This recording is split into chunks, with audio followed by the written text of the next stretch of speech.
Yuk kita belajar lagi yuk. Langsung aja, kemarin terakhir kita bahas di part 5 dan hari ini kita bahas lagi di part 6.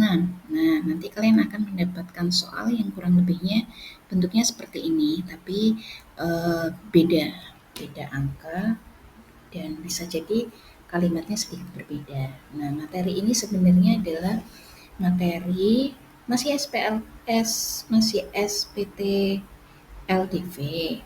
Cuman, bentar nggak kelihatan, saya ganti putih. Oke, masih materi SPTLDV, cuman dia masuk di materi yang namanya adalah model matematika. Ya, nah di model matematika ini intinya nanti berupa soal cerita. Jadi kita mengubah bahasa Indonesia ini ke dalam bentuk bahasa matematika. Maksudnya gimana, Bu? Nah, contoh ya. Karena ini nanti yang akan kita kerjakan, kita pakai contoh lain dulu ya, yang ini misalnya. Buat yang sudah saya terangkan, boleh coba dibuka catatannya sambil dipelajari kembali.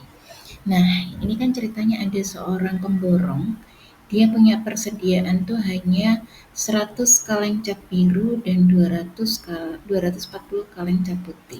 Ceritanya pemborong itu dapat orderan untuk ngecat ruang tamu dan kamar tidur ya. Nah, kalau di ruang tamu nih, ruang tamu ternyata dia butuhnya 1 kaleng cat biru dan 3 kaleng cat putih. Betul ya. Nah, terus untuk satu kamar itu dia menghabiskan 2 kaleng cat biru dan 2 kaleng cat putih. Kalian ini intinya disuruh membuat fungsi kendala dan fungsi objektif. Nah, ceritanya ada pemborong. Pemborong tadi dia disuruh membuat ruang tamu, ya kan, dan ruang tidur. Nah, kita bikin aja tabel kayak gini, ruang tidur. Ternyata yang dibutuhkan itu ada 2 jenis cat ya, cat warna biru dan cat warna putih gitu kan.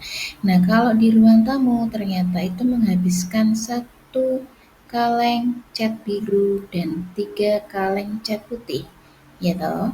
Terus dalam satu kamar tidur menghabiskan 2 cat biru dan 2 cat putih.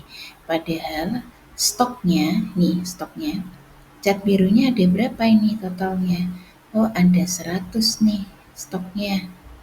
Betul ya? Nah, terus kalau cat putih totalnya ada 240. Nah, jadi bahasa Indonesia yang sepanjang ini bisa dibentuk menjadi bentuk bahasa matematika alias model matematika dengan sesederhana ini. Nah, ini nanti bisa kalian rubah ke dalam bentuk XY ya, berupa persamaan yang dinamakan dengan fungsi kendala. Caranya bagaimana? Ini kalian misalkan aja ini X ya, dan ini misalkan Y.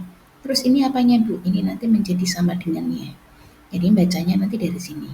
Nah, berarti nanti muncul persamaan yang pertama. Berarti ini ya, 1X ditambah 2Y sama dengannya nanti 100. Satunya tidak usah ditulis. Berarti nanti X plus 2Y sama dengan 100. Ini menjadi fungsi kendala yang pertama ya. Terus fungsi kendala yang kedua nanti yang ini. Yuk, berarti gimana? 3X ditambah 2Y sama dengan 240. Nah, ini adalah fungsi kendala kedua. Ya. Nah, terus pertanyaannya apa? Oh, dicari fungsi objektif nih. Fungsi kendala kan udah terjawab nih, jawabannya ada 2 ya. Nah, terus yang kedua adalah pertanyaannya fungsi objektifnya berapa toh gitu. Fungsi objektif itu bisa dituliskan dalam fx, y atau nama lainnya adalah fungsi optimum ya, atau nama lainnya adalah fungsi keuntungan. Nah, 4 ini sebenarnya hanya beda penamaan aja, maksudnya sama. Dan biasanya ciri-ciri fungsi objektif atau fungsi keuntungan itu yang ada uang-uangnya kayak gini. Yang bau-bau duit ini berarti miliknya dia. Nah, tadi kita memisalkan ruang tamu itu adalah X dan kita memisalkan kamar tidur itu adalah Y. Berarti nanti Fx, Y-nya adalah, ini jawabannya, 300.000 X ditambah 250.000 Y. Nah, ini adalah fungsi objektif. Jadi gitu ya jawabannya. Oke. Nah, sekarang kita coba kerjakan yang ini. Nah, ceritanya gini. Oh iya, bentar. Bu, misalnya Bu, ini saya ngerjakannya bentuknya nggak gini. Misalnya bentuknya ruang tamunya di sini, terus ruang tidurnya di sini, Bu. Nah, terus ini namanya cat biru. Yang ini namanya cat putih. Tabelnya gini bentuknya. Boleh nggak Bu? Boleh. Berarti kalau mau dibentuk seperti ini, ya kalian tinggal ikutin aja. Ruang tamu butuh 1 cat biru, 3 cat putih. Ruang tidur butuh 2 cat biru dan 2 cat putih. Padahal stok warna birunya berapa? 100. Stok warna putihnya berapa? 240. Nah, kalau ini bacanya nanti mendatar, nah kalau yang ini gimana? Ya bacanya berarti menurun. Jadi selalu ada pasangannya. Ini sebagai X-nya, yang ini sebagai Y-nya. Nah, yang ini adalah sama dengannya. Tapi kalau fungsi keuntungan itu nggak ada sama dengannya. Ya udah langsung begini bentuknya. Nah, kayak gini. Paham ya? Oke, yuk kita coba yang ini yuk sekarang. Ceritanya ada seorang penjahit membuat gaun A dan gaun B. Nah, udah kita bikin aja nih, terserah mau bentuknya mau menurun apa mendatar, terserah kalian. Coba ini misalnya saya di sini ya. Nah, gaun A, terus ada lagi gaun B. Jadi setiap variabel itu kalau kita bikinkan tabelnya. Nah, ceritanya memerlukan kain katun dan kain satin. Berarti sini katun, sini satin. Ini ya. Nah, berarti ini kan gaun A memerlukan 3 kain katun, 3 meter. Berarti tulis aja gaun A butuh 3 meter. Terus kain satinnya berapa? Oh, 1 meter, ya kan? Ini gaun A. Terus gaun B, nih kain B. Nih gaun B. Gaun B itu memerlukan 1 meter kain katun dan 2 meter kain satin, ya toh. Berarti nulisnya gini. Nah, padahal di situ ada bunyinya lagi. Penjahit tersebut hanya memiliki persediaan kain katun. Nah, ini kain katunnya totalnya hanya 15 meter. Terus kain satinnya berapa? 12 meter. Apabila gaun A dibuat sebanyak X potong. Nah, kalau kayak gini malah lebih enak lagi. Ya, ini sudah jelas ini. Gaun A-nya disuruh bikin X. Ya udah ini bikin aja X. Nah, gaun B dibuat Y potong. Wah, ini malah enak banget. Ini Y. Maka model matematika yang memenuhi. Nah, ini nggak ada fungsi kendala. Nggak ada fungsi objektif. Berarti yang ditanyakan hanya fungsi kendala. Ya udah. Berarti bacanya gini. Ini miliknya X, ini miliknya Y, ini miliknya sama dengannya. Yuk kita baca dari katun dulu dari sini. Berarti gimana? 3X, kan A itu X ya. Ditambah 1Y sama dengan 15. Gitu ya. Terus yang bawahnya 1X ditambah 2Y sama dengan 12. Nah, berarti ini fungsi kendalanya ada 2 ini. Satu boleh ditulis, tidak juga boleh. Tapi lazimnya tidak ditulis. Oke, paham? Bisa? Gitu ya.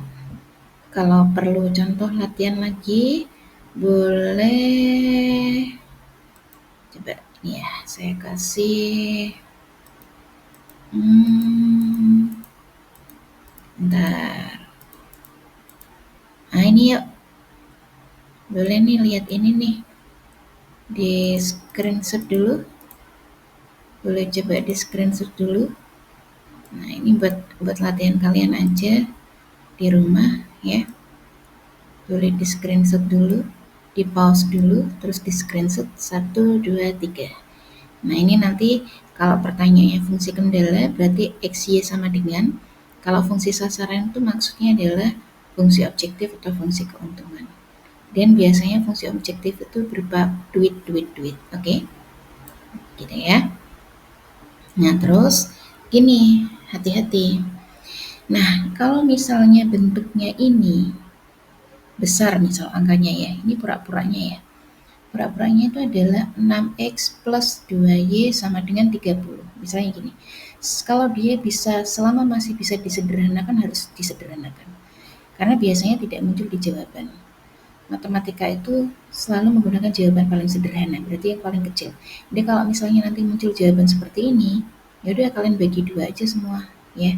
Nanti jadinya adalah 3x plus y sama dengan 15 gitu. Tapi kalau ketemunya modelnya nggak perlu disederhanakan karena ini udah paling sederhana, udah ini aja berarti.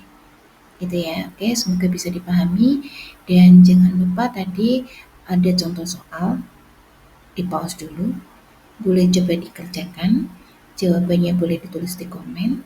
Kalau tidak mau tulis di komen, boleh langsung kerjakan sendiri. Kalau ada kesulitan boleh japri bisa. Gitu ya. Terima kasih. Oke, maaf tadi saya minta kalian untuk screenshot. Ternyata gambarnya nggak keluar, tadi saya cek, ini saya keluarkan dari sini ya. Bentar. Tunggu dulu, saya kasih mana sih ya? Oh ini. Nah ini nih gambarnya nih. Saya besarin. Ini ya, latihan soalnya. Ini silakan di screenshot. Kalau nggak di screenshot silakan di pause. Boleh kalian coba nanti bikin model matematikanya. Kalau sampai ini benar, jawabannya berarti sudah paham. Gitu. Nah, ini kan pertanyaannya fungsi kendala. Fungsi kendala itu berarti yang X, Y sama dengan. Nah, tapi kalau fungsi sasaran itu berarti ini nanti. Ya, kuncinya di sini nanti. Oh, berarti ini nanti adalah 1.500.000 X ditambah 2.500.000 Y. Kelihatan jawabannya dari sini. Nah, terus ini nih. Kalau fungsi kendala itu berarti yang X tambah Y sama dengan angka itu, ini dilihat dari sini nanti ya. Terus nanti kalau fungsi sasaran itu sama aja seperti fungsi objektif atau fungsi keuntungan. Nah, biasanya yang berbau duit ini, yang berbau uang. Berarti ini nanti 500.000 X ditambah 400.000 ya. Nah, ini ya. Oke, semoga bisa dipahami.